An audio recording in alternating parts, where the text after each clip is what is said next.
ഒരു ഫുട്ബോൾ താരത്തെ ലോകം എങ്ങനെ വിലയിരുത്തും?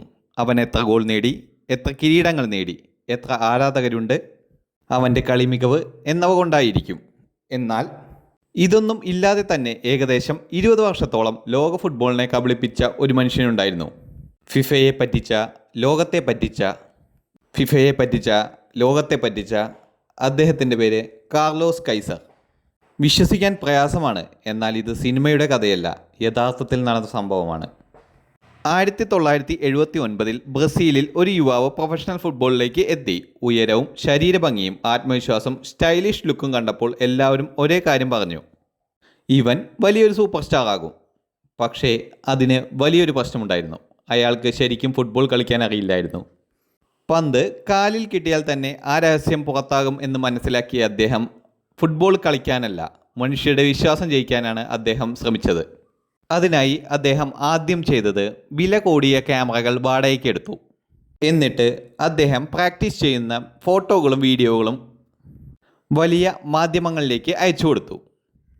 മാധ്യമങ്ങൾക്ക് പൈസ കൊടുക്കുകയും തുടർന്ന് മാധ്യമങ്ങൾ അദ്ദേഹത്തെ മികച്ച യുവതാരമായിട്ട് വാഴ്ത്തുകയും ചെയ്തു. അതുപോലെ തന്നെ ആ കാലത്തെ ബ്രസീലിലെ പ്രശസ്ത താരങ്ങളുമായി സൗഹൃദം സ്ഥാപിച്ചു. റൊമാരിയോ, ബെബെറ്റോ, റെനേറ്റോ തുടങ്ങിയ സൂപ്പർ താരങ്ങൾക്കൊപ്പം അദ്ദേഹം സമയം ചെലവഴിച്ചു. അവരുടെ ശുപാർശകൾ കാരണം പുതിയ ക്ലബ്ബുകളുടെ വാതിലുകൾ അദ്ദേഹത്തിന് വേണ്ടി തുറന്നു. എന്നാൽ ഇവിടെയാണ് അദ്ദേഹത്തിൻ്റെ യഥാർത്ഥ ബുദ്ധി ഒളിഞ്ഞിരിക്കുന്നത്. ഒരു ക്ലബ്ബിൽ കരാർ ഒപ്പിട്ടാൽ ആദ്യ ദിവസങ്ങളിൽ എല്ലാവരോടും പുഞ്ചിരി, ആത്മവിശ്വാസം, മികച്ച പ്രൊഫഷണൽ ഇമേജ്. ഒരു ക്ലബ്ബിൽ കരാർ ഒപ്പിട്ടാൽ ആദ്യ ദിവസങ്ങളിൽ അദ്ദേഹം കഠിനമായി പരിശീലിക്കുന്നതായി അഭിനയിക്കും. കുറച്ച് ദിവസങ്ങൾ കഴിഞ്ഞാൽ പെട്ടെന്ന് പരിക്കേറ്റെന്ന് പറയും. മെഡിക്കൽ സർട്ടിഫിക്കറ്റ് കൊണ്ടുവരും. മാസങ്ങളോളം ചികിത്സയിലാണെന്ന് പറഞ്ഞ് ശമ്പളം വാങ്ങും.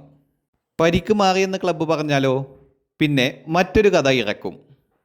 ചിലപ്പോൾ കുടുംബത്തിൽ പ്രശ്നമാണെന്ന് പറയും, ചിലപ്പോൾ മറ്റൊരു പരിക്ക്, ചിലപ്പോൾ ട്രാൻസ്ഫർ. ഇങ്ങനെ ഒരു ക്ലബ്ബിൽ നിന്ന് മറ്റൊന്നിലേക്ക് മാറിക്കൊണ്ടേയിരുന്നു.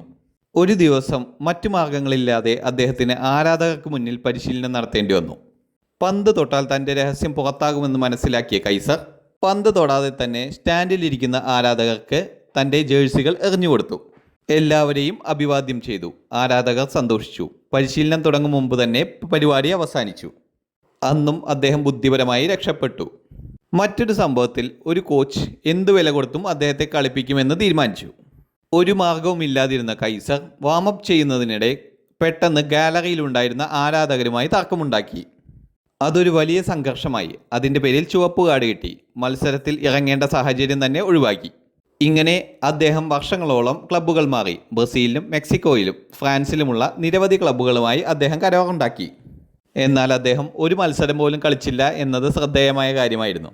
അദ്ദേഹത്തിൻ്റെ പ്രശസ്തി കളിയിലൂടെയല്ല, അഭിനയത്തിലൂടെയായിരുന്നു.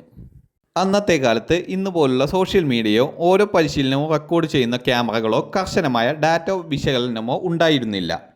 അതുകൊണ്ടാണ് അദ്ദേഹത്തിൻ്റെ തന്ത്രങ്ങൾ വർഷങ്ങളോളം വിജയിച്ചത്. വർഷങ്ങൾക്ക് ശേഷം കാർലോസ് കൈസർ തന്നെ പല അഭിമുഖങ്ങളിലും ഈ സംഭവങ്ങൾ തുറന്നു പറഞ്ഞു.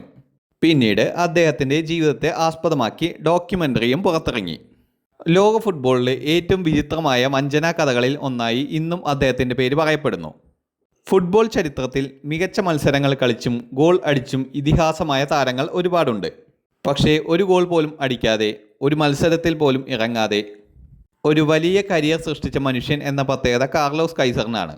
അതുകൊണ്ട് തന്നെ ഇന്നും ലോകം അദ്ദേഹത്തെ ഓർക്കുന്നത് ഒരു മികച്ച ഫുട്ബോൾ താരമായല്ല, ഫുട്ബോൾ ലോകത്തെ ഏറ്റവും ബുദ്ധിപരമായി ചിന്തിച്ച മനുഷ്യനായി, ഫുട്ബോളിനെ കബളിപ്പിച്ച മനുഷ്യനായി.